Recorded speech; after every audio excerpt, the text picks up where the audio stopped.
Hey everyone, I'm Natalie. Welcome to my channel. If you're new here, welcome back if you've been here before.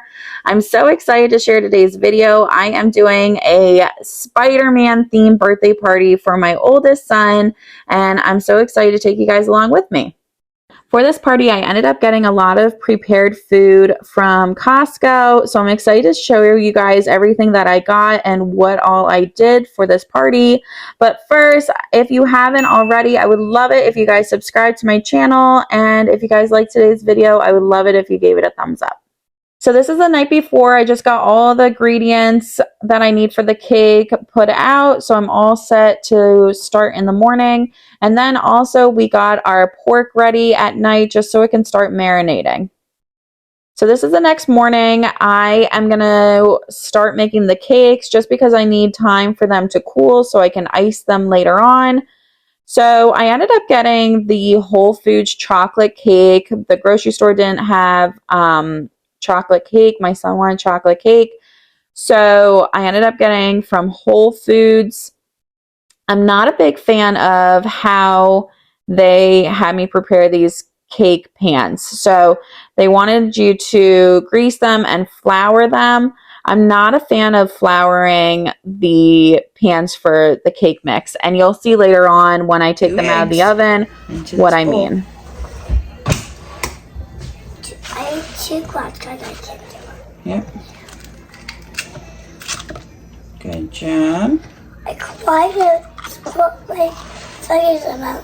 Yep, that's okay. I tried to put not my fingers, and then I did it. Yeah.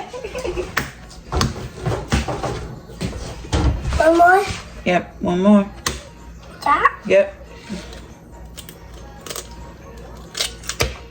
Oops. I got it. Good job.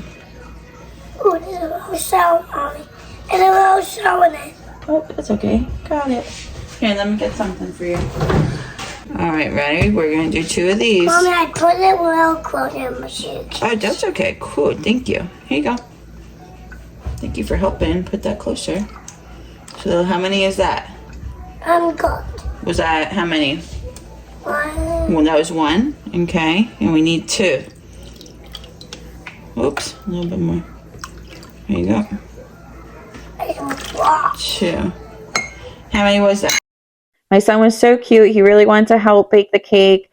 And I always encourage my kids to help me in the kitchen. I just love having them in there with me, and I love having them help make whatever we're making. And, you know, I feel like it's a good experience for them. So even though it can be a little bit more messy or take a little bit longer to cook or bake, I just really enjoy having them with me. So whenever they want to, I have them join me.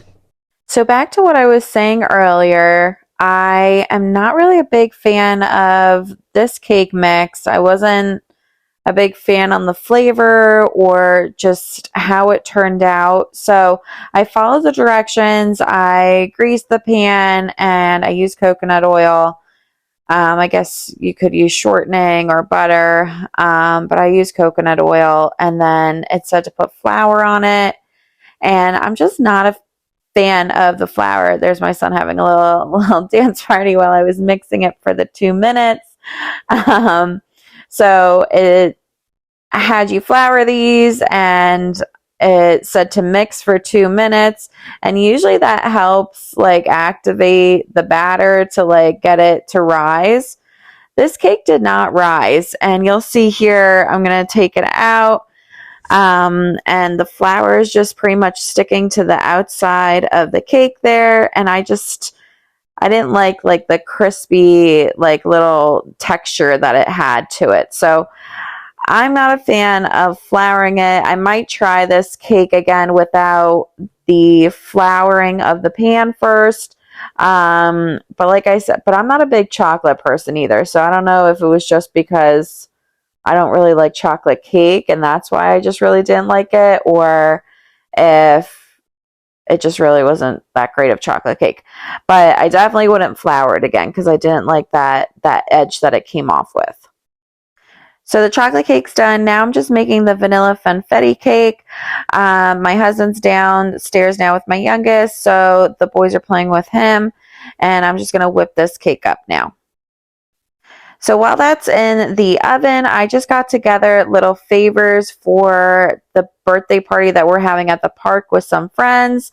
So I just found these little Spider-Man sticky things, and I just made up that little card to put on it, and that's what I'm going to use for little favors for them. Next up, I'm going to make something to put the cake on. Usually, I like to use some kind of cardboard. I didn't really have a box right now, so I'm actually just cutting off the bent parts of the cake boxes that I had, and I'm just going to wrap some foil around it. Usually, like I said, I like to have more of like a cardboard from like a box like you get from Amazon or whatever. But I just didn't have one that I wanted to use right now, so I'm just going to use the cake boxes that I had. I do recommend using something more sturdy, but it's just literally to have the cake sit on this and, you know, maybe move it one time with this on. So it's nothing where, you know, I need to be moving the cake a lot. It's just something where I want to be able to put the cake on and not have to take it off and move it. So when you're decorating a cake, I highly recommend either buying something or making something like this. Now I just want to make sure my cake is nice and cool before I'm able to decorate it. Here you can see I'm taking the funfetti cakes out. I'm putting a toothpick in, making sure it comes out nice and clean, and then I know it's cooked all the way through. While the cakes are cooling off, I'm actually going to get the pork ready to go and into the crock pot. We're actually heading out to go hiking in a little bit, so I wanted to get all this started, have the cakes cooled and ready to go for when we get back so I can start decorating them. And also I wanted to have the crock pot on, and I wanted to cook our pork on low and let that really cook for the next like 8 to 9 hours. So I bought a pork tenderloin from Costco.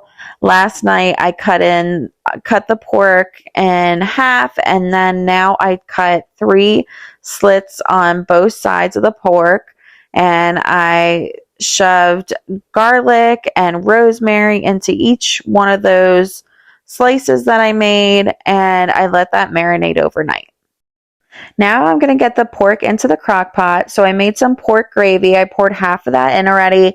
Then I put the pork tenderloins, and on top, I poured the rest of the gravy in there, and now I'm seasoning it up. So I'm using salt, pepper, garlic powder, onion powder, and Italian seasoning. And then I'm also going to get a little bit more fresh garlic cloves and fresh rosemary that I'm going to put on top. So that's how I'm going to season up this pork loin, and also 2 tablespoons of butter, which you don't see me putting this in because I forgot to put it in while I was filming. You're going to put that on low for probably a good 8 hours. And, you know, after, 6 hours, I kind of just keep checking it and go from there. So we got back from our hike. So now I'm going to start setting up to decorate the cake. I have the cake turntable, and then I have this cake kit as well. Probably like 10 years ago, I ended up taking a cake decorating class, which I absolutely loved. It was so fun, and we had to buy the kit and the turntable for that. So, and honestly, I don't know how people make cakes and decorate things without them. So I absolutely love them. I'll actually post a link in my description box so you guys can see what I use. But it's definitely come in handy for every cake that I've made and desserts that I've made for decorating. So I do recommend getting that stuff. All right, so now I am doing the layering cake. So I changed my mind. I didn't want chocolate on the bottom. Like I said, wasn't a fan of how the chocolate cake turned out really. So I put a funfetti down, chocolate, and then I'm going to do funfetti on top. I wanted to try to find an icing that didn't have so much sugar in it. So, which, I mean, that's pretty much icing, I know. But I ended up coming across an icing brand called Miss Jones, I believe it is, and it's made from coconut sugar. So we gave that a try. You definitely can taste more of the coconut, but it was actually a really good icing, and decorating it went really well. Decorating with it went really well as well. So I do like this icing, and the flavor was really good too. To make the cake red, I try not to use a lot of dyes. So a lot of the red 40s and all that, I try not to do. So I ended up coming across something called supernatural food coloring, and it's made out of like beets and blackberries and stuff like that to give it its pigment. And I feel, and you don't taste anything, you don't taste any of those flavors at all. It just literally is there for the pigment. And I think it would have worked out amazingly if I had enough. So I ended up only having one packet, but I used 3 icing containers. So one packet with 3 icing containers, yeah, it turned pink. So if you're going to use that many icing packets, you should definitely have like a packet of coloring per food container, not food container, icing container that you use. So when I icing a cake, I'll do a good icing all over. I try to make sure I get all the cracks, all the holes filled in with icing. And then I will put that in the fridge for a good 10 minutes. While that's in the fridge, I get my tools ready here. I have a cup of boiling hot water, and I put all my straight edge tools in there so they can get nice and hot. While that they are getting nice and hot, I take the cake back out of the fridge. I'm going to do another layer of icing. As you can see here, I'm just making sure everything's filled up again. I want to have it thick because when I go to smooth out this cake, it is going to take some of the icing off. So I want to make sure it has a good layer on there. So I'm not going down to cake and there's still icing there when I take some of it off. Now I'm ready to go to start smoothing out this cake. So I took the spatula out of the hot water, I towel dried it off, and now I just put the flat edge right against the wall of the cake here. So the side of the cake. So I'm just going to go ahead and just run the hot spatula over the cake. It kind of melts the icing a little bit. Like I said, it's okay that it takes off some of that icing. That's why we did it nice and thick. And it just helps smooth out the sides of the cake here. So the lesson I learned here is because I use that natural food coloring, which the food coloring comes from the pigment from beets. Once you put a hot on it, it kind of activated and got the red to be even redder. So if you end up using that natural food coloring and you use my technique of smoothing out the cake, just beware that it can change colors.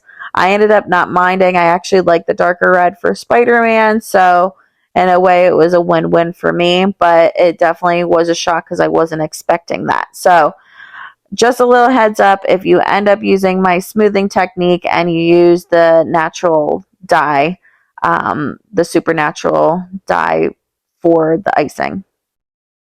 I'm just testing out what tip I want to use for the icing to see how wide I want to make my spider webs.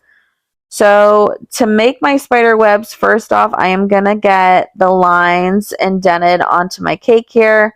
What I did is I took a piece of paper, I just folded it twice, long ways, hot dog ways, and I am going to go ahead and rock the paper back and forth into my spider web here.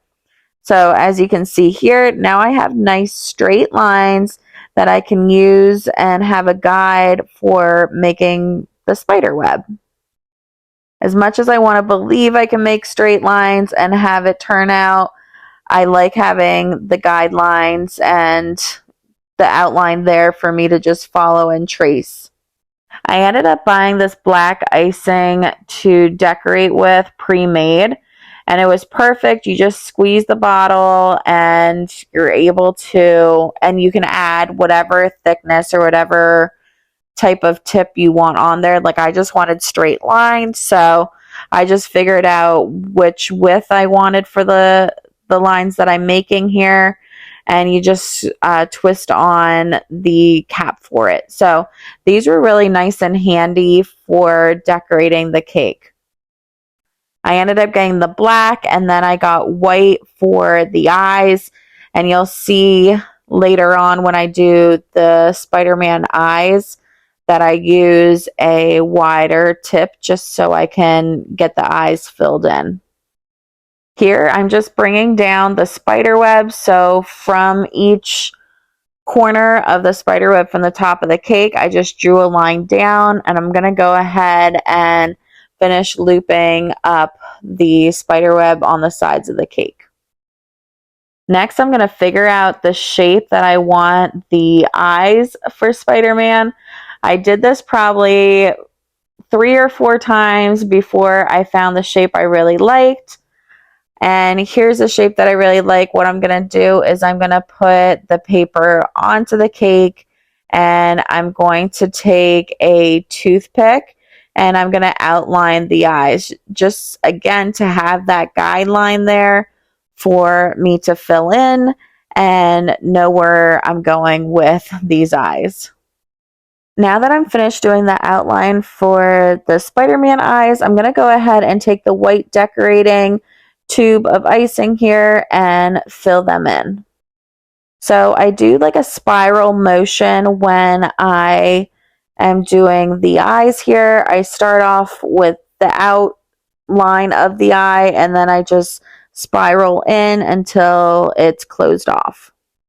Then once that's done, I'm going to go ahead and take my spatula that I have sitting in the boiling water. It's nice and hot. I dry that off, and I'm going to smooth out the eyes. Next, I'm going to take the black, which has the thin tip on it, and I'm going to go ahead and outline the eyes and just give it a nice definition. I went around each eye twice, and there you have it. That is my Spider-Man cake for my son's birthday.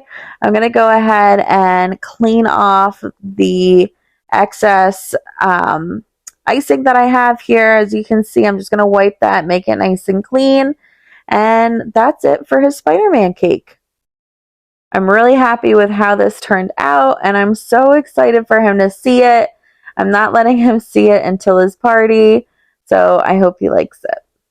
So the pork has been in the crock pot for a little over 8 hours.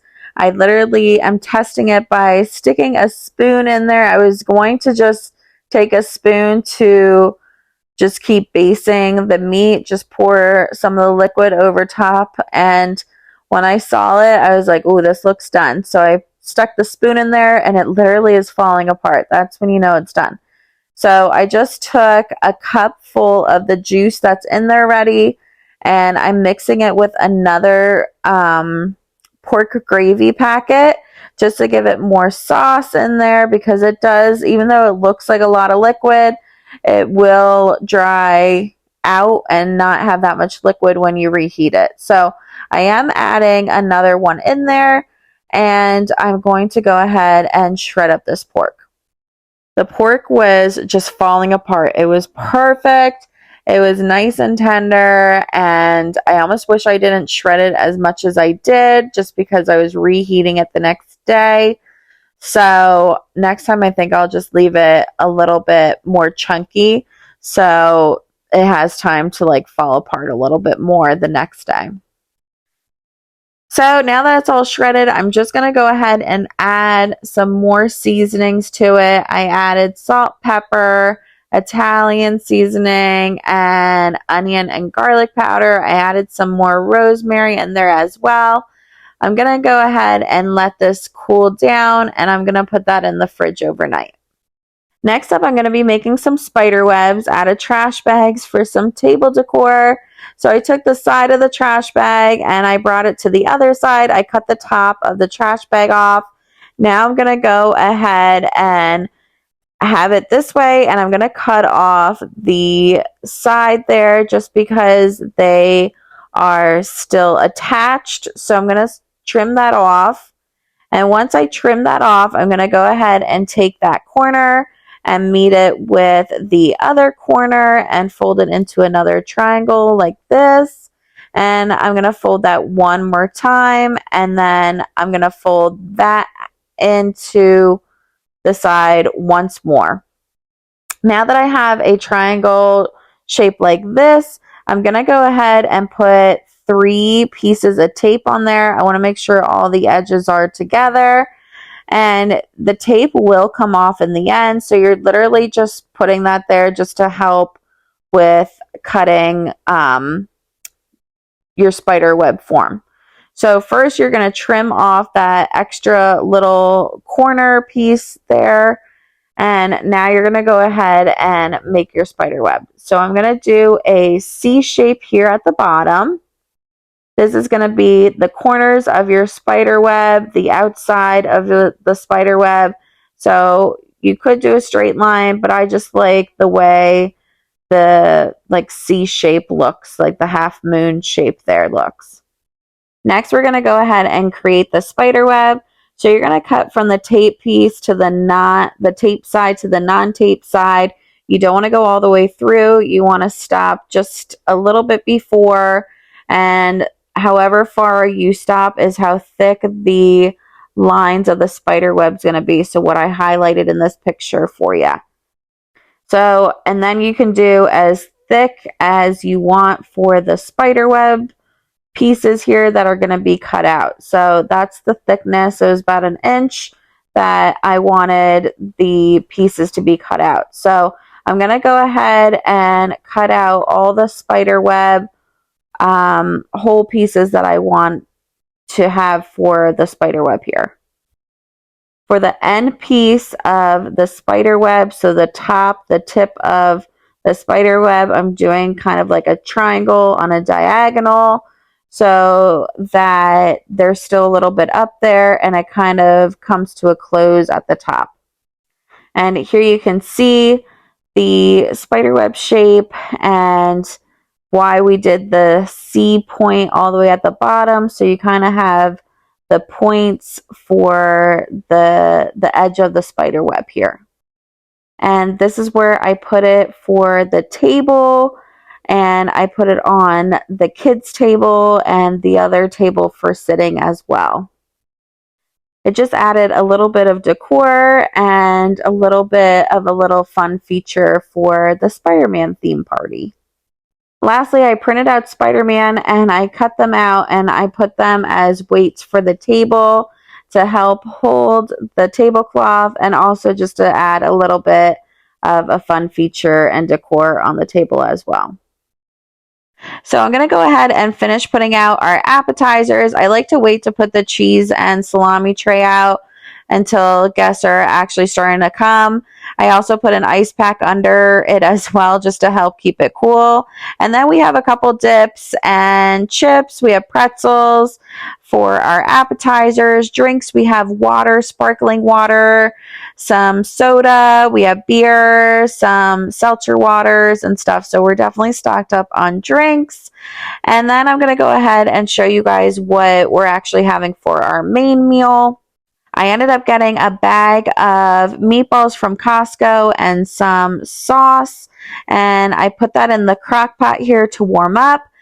And I used a crock pot lining just to help with cleanup and not having to wash the crock pot after the party, which will be so helpful later on.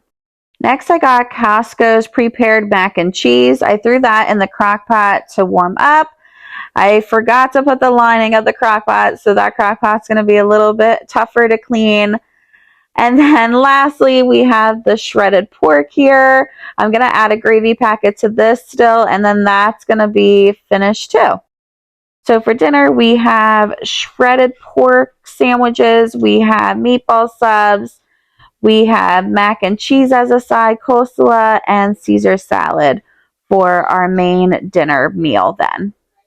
After an hour or so, we'll take the appetizers inside, and this is where we're going to set up our dinner buffet then. I'll just bring all the crock pots out here. They're going to stay hot. I bring the rolls out here, the cheese, the salads, the mac and cheese, and I set up this table for dinner then. And that is how I set up for a backyard party. I ended up having a little party for my son with kids from his preschool class, and we had it at a park. So I just got a tablecloth from Costco. I got some chips, some That's It bars, some muffins, some pouches, and then waters and juice boxes. And the kids had so much fun running around and playing at the park. I hope you guys got some tips and tricks for setting up a backyard party, baking, cooking some meals, and even setting up for a little cute park party as well. I hope you enjoyed today's video. If you did, I would love it if you gave this a thumbs up. And if you're new here, I'd love it if you subscribe to my channel. Until next time, see ya!